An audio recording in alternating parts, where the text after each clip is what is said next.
بسم الله الرحمن الرحيم. ياسين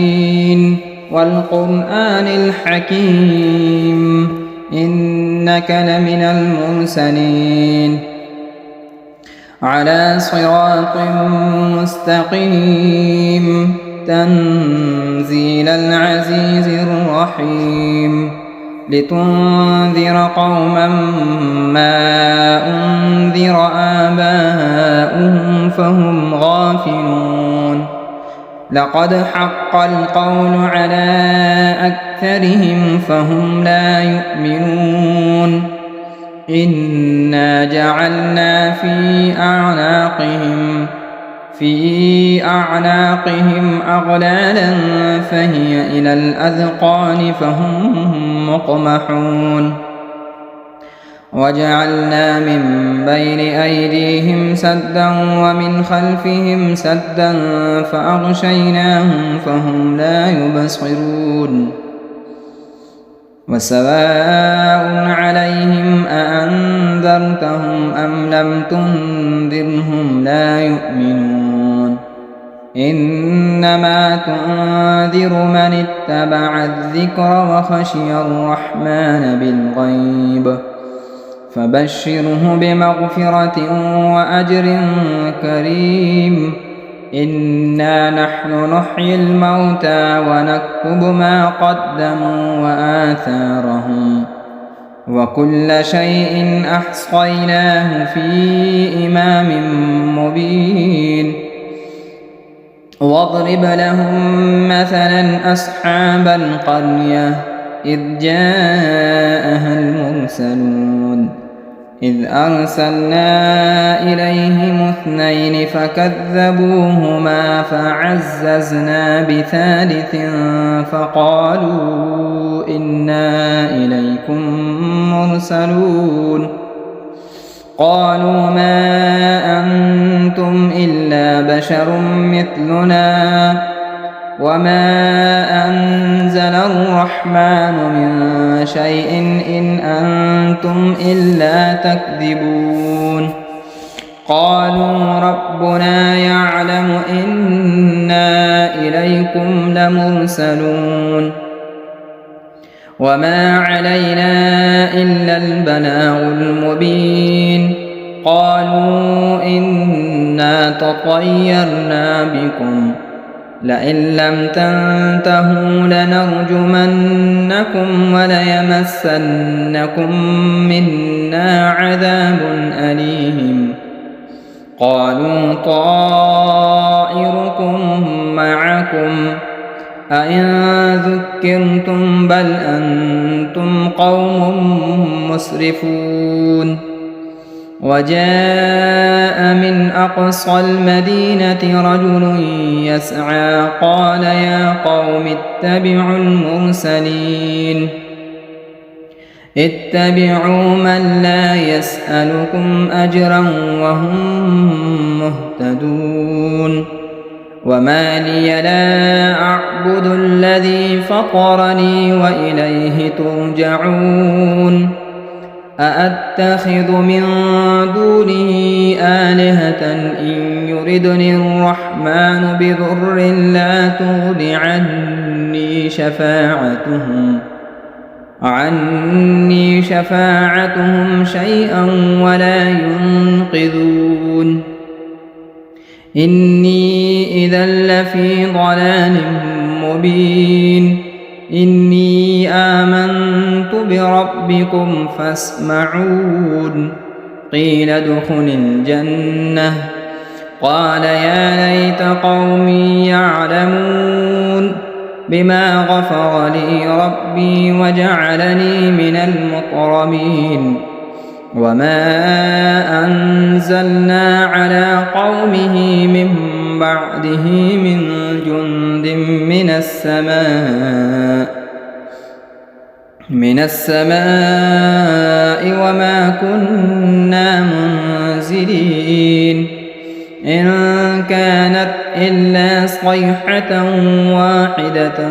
فإذا هم خامدون يا حسرة على العباد ما يأتيهم من رسول إلا كانوا به يستهزئون ألم يروا كم أهلكنا قبلهم من القرون أنهم إليهم لا يرجعون وإن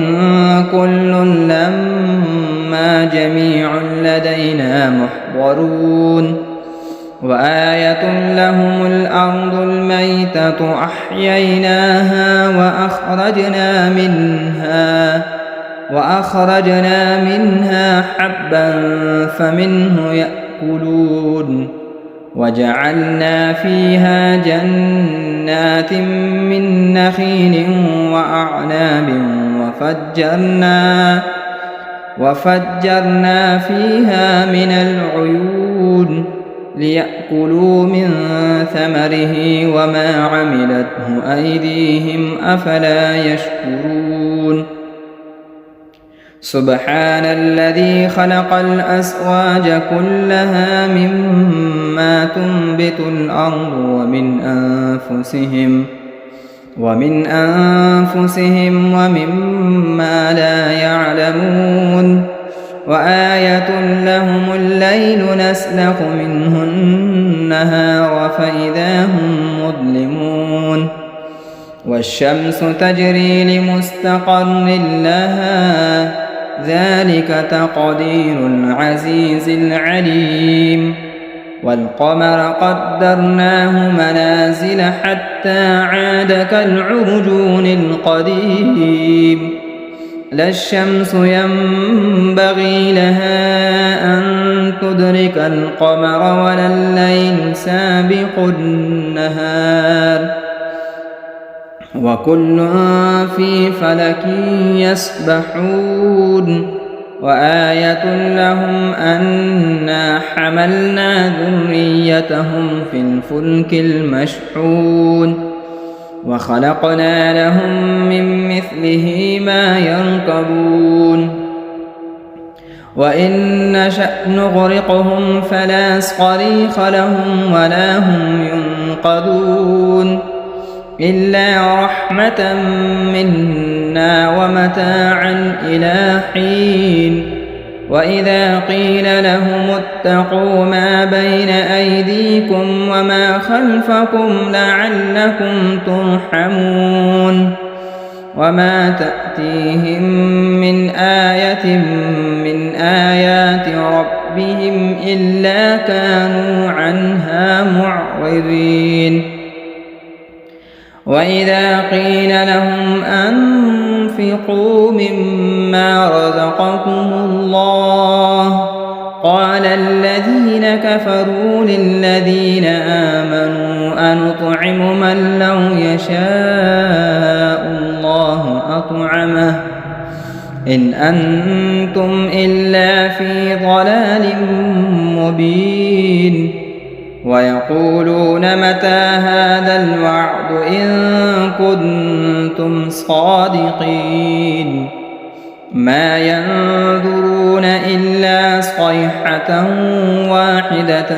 تأخذهم وهم يخصمون فلا يستطيعون توصية ولا إلى أهلهم يرجعون ونفخ في الصور فإذا هم من الأجداث إلى ربهم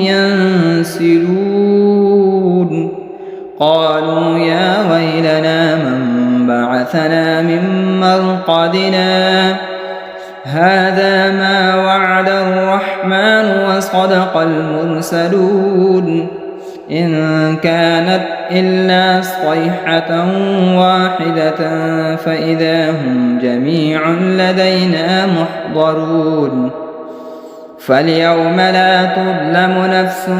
شيئا ولا تجزون إلا ما كنتم تعملون إن أصحاب الجنة اليوم في شغل فاكهون هم وأزواجهم في ظلال على الأرائك متكئون لهم فيها فاكهة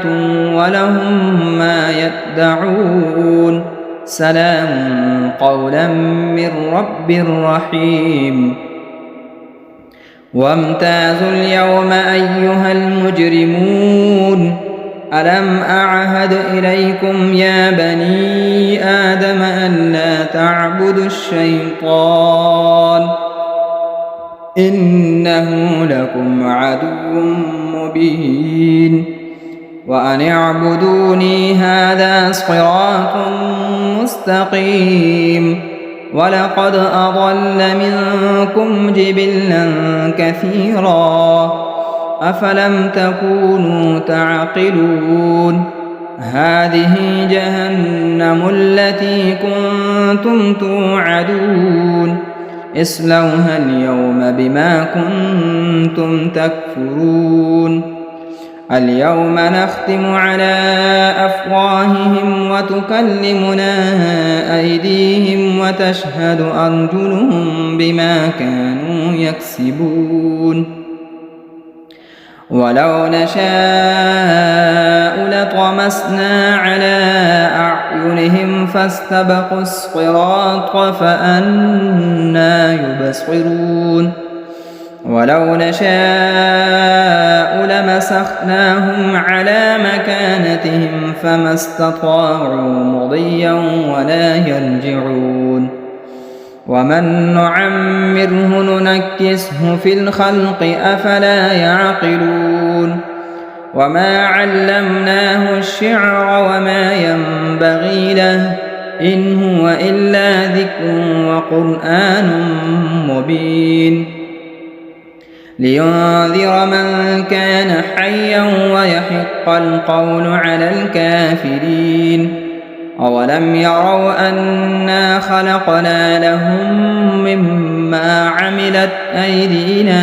أنعاما فهم لها مالكون وذللناها لهم فمنها ركوبهم ومنها يأكلون ولهم فيها منافع ومشارب أفلا يشكرون واتخذوا من دون الله آلهة لعلهم ينصرون لا يستطيعون نصرهم وهم لهم جند محضرون فلا يحزنك قولهم إنا نعلم ما يسرون وما يعلنون أولم ير الإنسان أنا خلقناه من نطفة فإذا هو خصيم مبين وضرب لنا مثلا ونسي خلقه قال من يحيي العظام وهي رميم قل يحييها الذي أنشأها أول مرة وهو بكل خلق عليم الذي جعل لكم من الشجر الأخضر نارا فإذا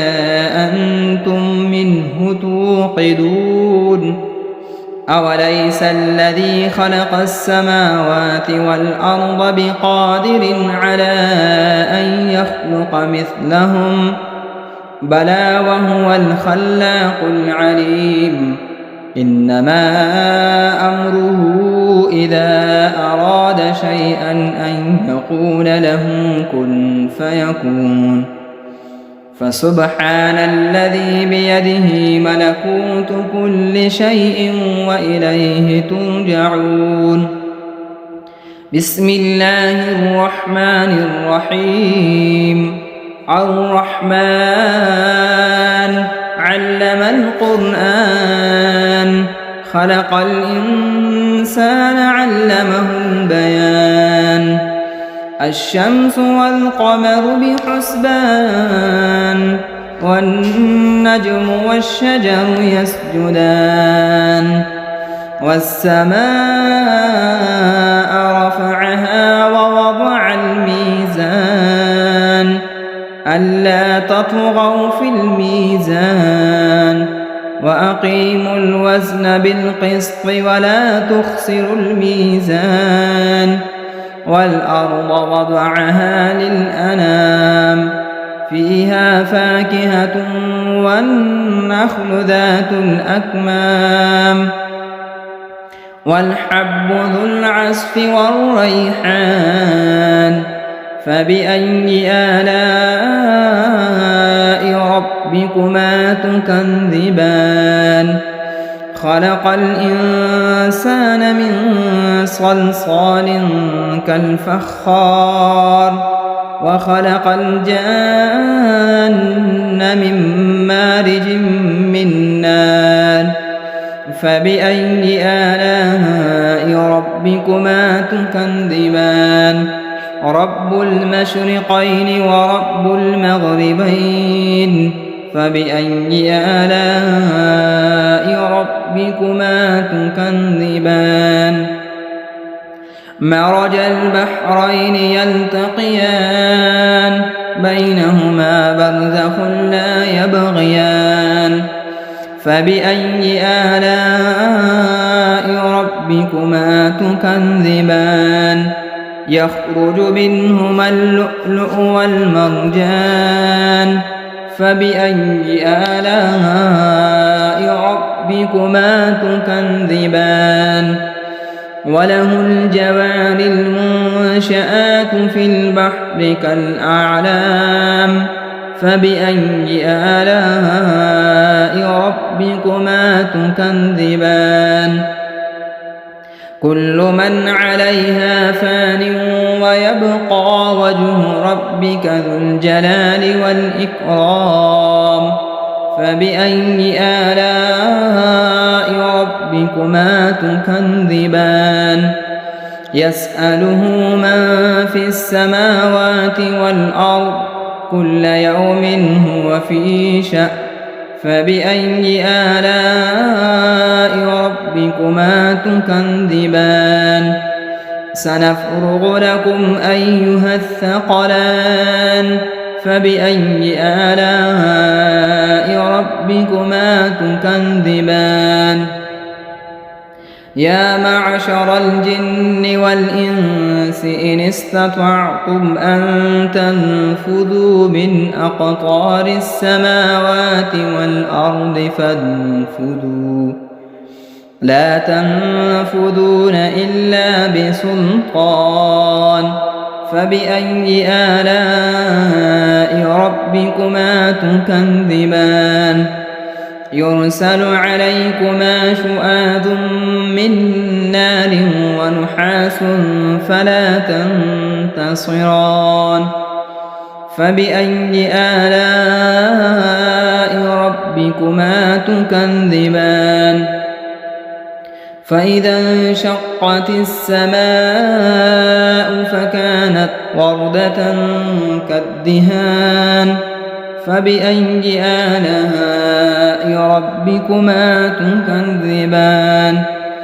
فيومئذ لا يسأل عن ذنبه إنس ولا جان فبأي آلاء ربكما تكذبان يعرف المجرمون بسيماهم فيؤخذ بالنواصي والأقدام فبأي آلاء ربكما تكذبان هذه جهنم التي يكذب بها المجرمون يطوفون بينها وبين حميم آن فبأي آلاء ربكما تكذبان ولمن خاف مقام ربه جنتان فبأي آلاء ربكما تكذبان ذواتا أفنان فبأي آلاء ربكما تكذبان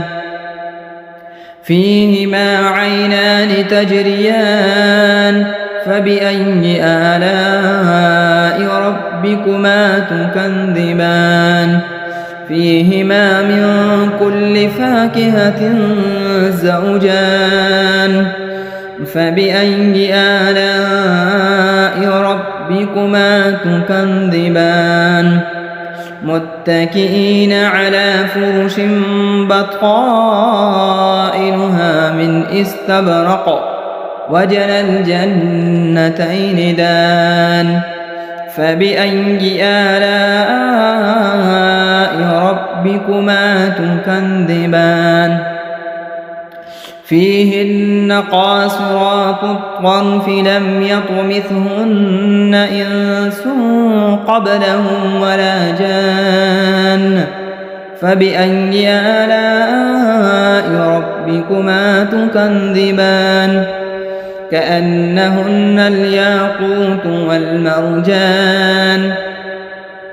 فبأي آلاء ربكما تكذبان هل جزاء الإحسان إلا الإحسان فبأي آلاء ربكما تكذبان ومن دونهما جنتان فبأي آلاء ربكما تكذبان مدهامتان فبأي آلاء ربكما تكذبان فيهما عينان نضاختان فبأي آلاء ربكما تكذبان فيهما فاكهة ونخل ورمان فبأي آلاء ربكما تكذبان فيهن خيرات حسان فبأي آلاء ربكما تكذبان حور مقصورات في الخيام فبأي آلاء ربكما تكذبان لم يطمثهن إنس قبلهم ولا جان فبأي آلاء ربكما تكذبان متكئين على رفرف خضر وعبقري حسان فبأي آلاء ربكما تكذبان تبارك اسم ربك ذي الجلال والإكرام بسم الله الرحمن الرحيم إذا وقعت الواقعة ليس لوقعتها كاذبة خافضة رافعة إذا رجت الأرض رجا وبست الجبال بسا فكانت هباء منبثا وكنتم أزواجا ثلاثا فأصحاب الميمنة ما أصحاب الميمنة وأصحاب المشأمة ما أصحاب المشأمة والسابقون السابقون أولئك المقربون في جنات النعيم ثلة من الأولين وقليل من الآخرين على سرر موضونة متكئين عليها متقابلين يطوف عليهم ولدان مخلدون بأكواب وأباريق وكأس من معين لا يصدعون عنها ولا ينزفون وفاكهة مما يتخيرون ولحم طير مما يشتهون وحور عين كأمثال اللؤلؤ المكنون جزاء بما كانوا يعملون لا يسمعون فيها لغوا ولا تأثيما إلا قيلا سلاما سلاما وأصحاب اليمين ما أصحاب اليمين في سدر مخضود وطلح منضود وظل ممدود وماء مسكوب وفاكهة كثيرة لا مقطوعة ولا ممنوعة وفرش مرفوعة إنا أنشأناهن إنشاء فجعلناهن أبكارا عربا أترابا لأصحاب اليمين ثلة من الأولين وثلة من الآخرين وأصحاب الشمال ما أصحاب الشمال في سموم وحميم وظل من يحموم لا بارد ولا كريم إنهم كانوا قبل ذلك مترفين وكانوا يصرون على الحنث العظيم وكانوا يقولون أئذا متنا وكنا ترابا وعظاما أئنا لمبعوثون أو آباؤنا الأولون قل إن الأولين والآخرين لمجموعون إلى ميقات يوم معلوم ثم إنكم أيها الضالون المكذبون لآكلون من شجر من زقوم فمالئون منها البطون فشاربون عليه من الحميم فشاربون شرب الهيم هذا نزلهم يوم الدين نحن خلقناكم فلولا تصدقون أفرأيتم ما تمنون أأنتم تخلقونه أم نحن الخالقون نحن قدرنا بينكم الموت وما نحن بمسبوقين على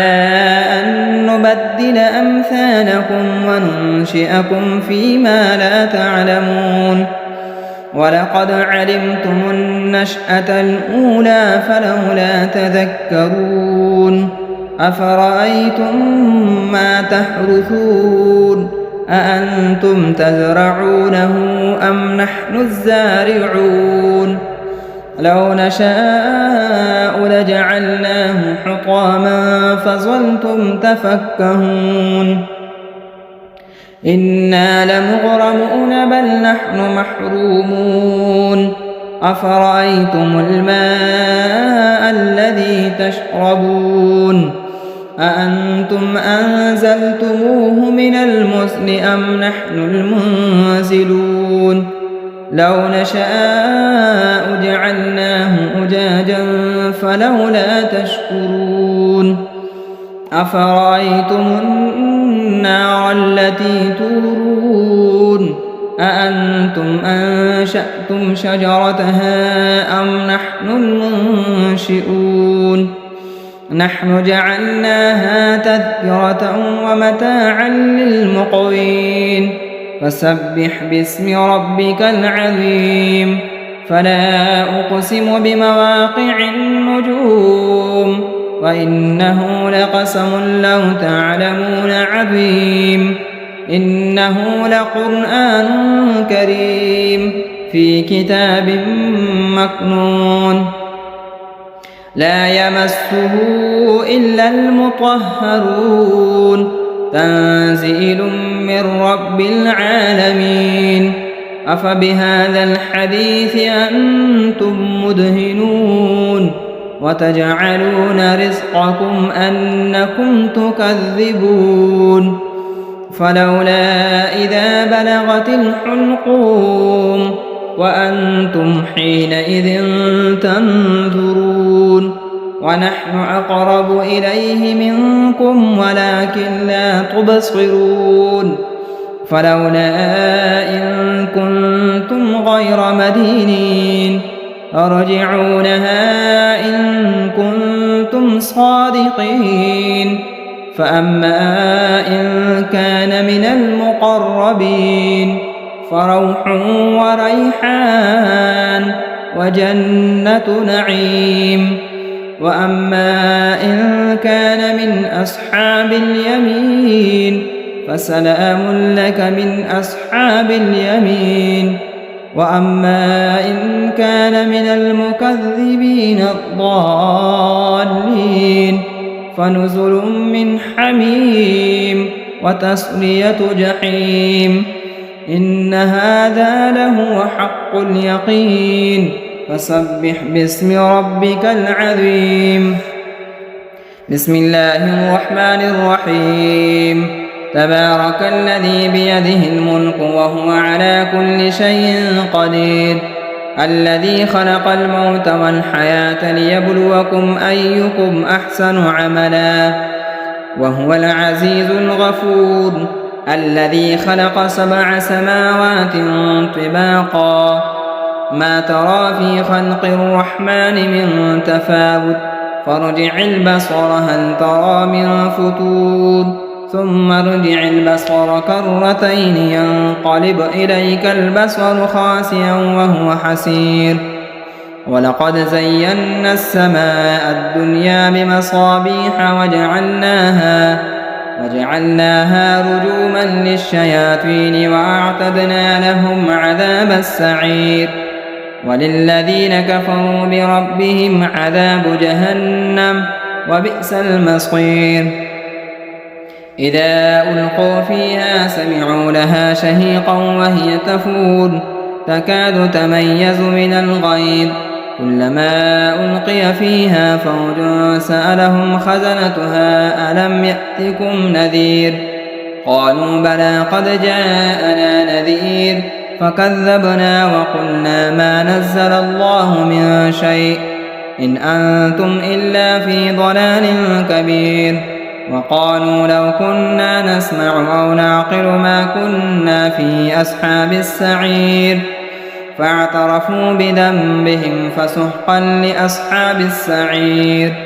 إن الذين يخشون ربهم بالغيب لهم مغفرة وأجر كبير وأسروا قولكم أو اجهروا به إنه عليم بذات الصدور ألا يعلم من خلق وهو اللطيف الخبير هو الذي جعل لكم الأرض ذلولا فامشوا في مناكبها وكلوا من رزقه وإليه النشور أأمنتم من في السماء أن يخسف بكم الأرض فإذا هي تمور أم أمنتم من في السماء أن يرسل عليكم حاصبا فستعلمون كيف نذير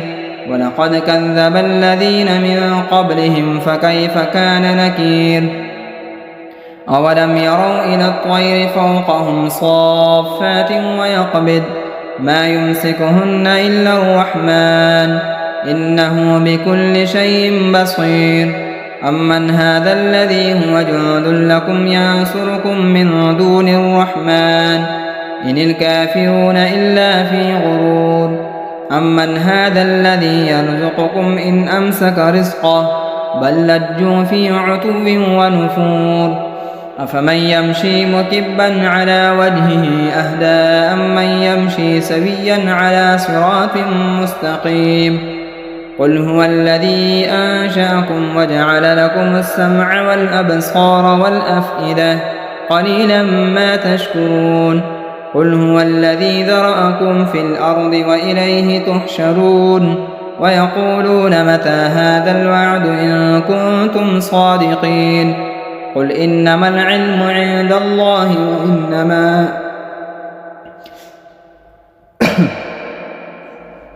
وإنما أنا نذير مبين فلما رأوه زلفة سيئت وجوه الذين كفروا وقيل هذا الذي كنتم به تدعون قل أرأيتم إن أهلكني الله ومن معي أو رحمنا فمن يجير الكافرين من عذاب أليم قل هو الرحمن آمنا به وعليه توكلنا فستعلمون من هو في ضلال مبين قل أرأيتم إن أصبح ماؤكم غورا فمن يأتيكم بماء معين صدق الله مولانا العظيم.